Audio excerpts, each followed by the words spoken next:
Hi! So today I'm going to do a video regarding doula self-care. And this video comes from a question that was posed to me by another doula who asked what were some of the things that I do to prevent burnout. And not too sure if many of you know what burnout is, but it happens or it occurs when us as doulas, we put forth so much energy into our clients and into their care, and we just have continuous clients back to back that we don't take a minute for ourselves, and we become exhausted. And unfortunately, sometimes there are doulas who have gotten to the point where they just feel like they cannot do the work anymore. And that's mainly because of them not taking the time to take care of themselves. So it has nothing to do with the clients and just not loving the work. It's more so about putting ourselves first, to ensure that we take care of ourselves before we can take care of anyone else. So I wrote a list of a few things that is very, very important to me when it comes to doula self-care. And the main one is I tend to, after I've done a birth, or I've been present for a birth, I tend to just take 24 hours to myself, if it's available to me. Maybe, I need to be with my son and, my support system can't help. I'll at least spend 24 hours to the point where I'm not discussing any birth work. I'm doing something outside of birth work, whether it's napping, vegging out, I'm eating snacks and just watching TV, just something for myself.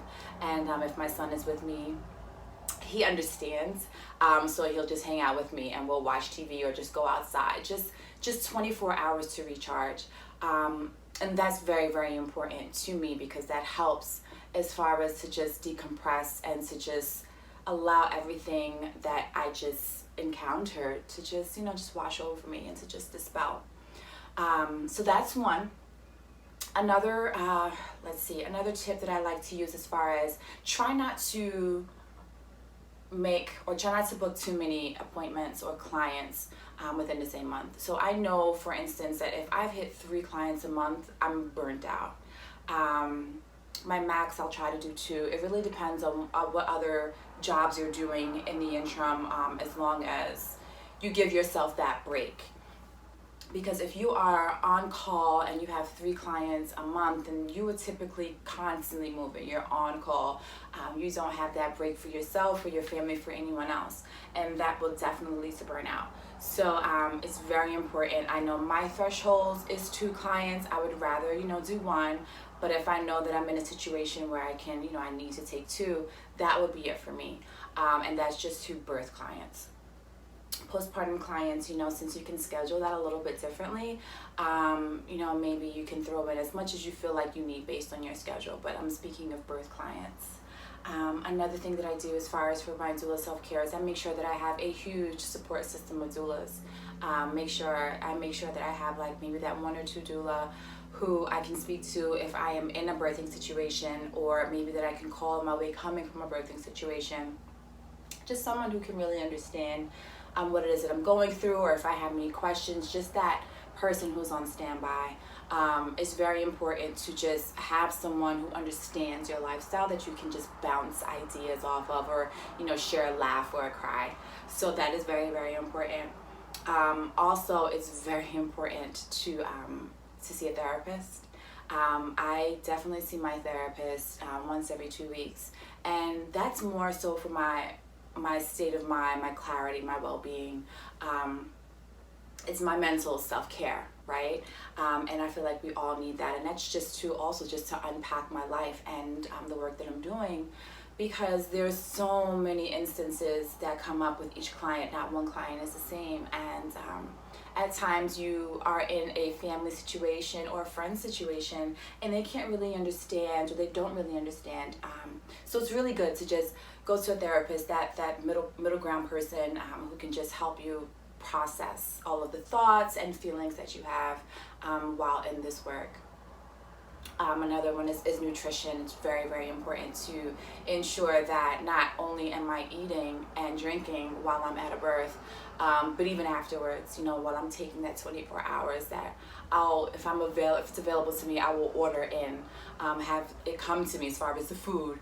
That way I'm nourished and just fed and I'm just taken care of. If you can do spa appointments, go for it. If that's not in your budget, go to the nail salon and have them do those little massages for you at low cost, 30 minutes, maybe 15, 30. I'm not too sure, depending on where you live, but you can definitely get, one of those little massages from the nail salon. And journaling, meditating, movement, yoga. I take my yoga mat with me when I go to births. That helps just give me my 5 minutes to just breathe, do my meditation, do my pranayama, which is my breath work. And then just do a quick little flow, 5-minute flow, just to recenter. And I typically will do that when I'm on my little break. It's important to take breaks if it's possible. Yeah, so just having a dope network of individuals that can understand you, people who know when it's time for you to take that break, making sure you take care of yourself nutritionally, make sure that you're getting those massages or any kind of movement. Essential oils are always clutch. Crystals, if that's something that you're into.